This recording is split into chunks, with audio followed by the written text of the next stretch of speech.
कि आप निस्वार्थ भाव से कोई आ रहा है तो हम उसको अतिथि मान रहे हैं और उसको जो मिटाए उसके लिए तो जिसकी ज़रूरत पड़े, चाहे शस्त्र की और चाहे शास्त्र की, तो उठाना चाहिए। जो आताताई लोग हैं, जो भारत की संस्कृति को मिटा रहे हैं, उनका देखिए, ना तो उनके बच्चे सुखी हैं, ना उनकी बीवी सुखी है, ना उनके परिवार के सुखी हैं, ना उनके अंदर जानवर सुखी हैं, तो तुम्हारा कैसा धर्म? किसी को तो सुख मिले, ना तुम खुद सुख, तुम बम लगा कर के फट रहे हो। तो मतलब क्या है? तुम मतलब क्या देना चाहते हो? अगर तुम ही सुखी हो तो चलो हम तुम्हारा धर्म अपनाने के लिए तैयार हैं। तो ये हमारा जब युवा बहुत समझदार है, उसको अगर हम तार्किक तरीके से समझाएँ कि हमारा धर्म क्या है और ये क्यों हमें करना चाहिए, क्योंकि जीवन सबका बहुत थोड़ा है और हम कभी भी जा सकते हैं इस धरा को छोड़ के, कब आपकी मृत्यु हो जाए कोई पता नहीं है।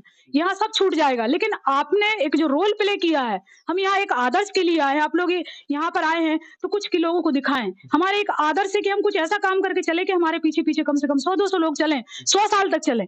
बस हमारा इतना ही रोल है। बाकी तो ये प्रकृति अपना पालन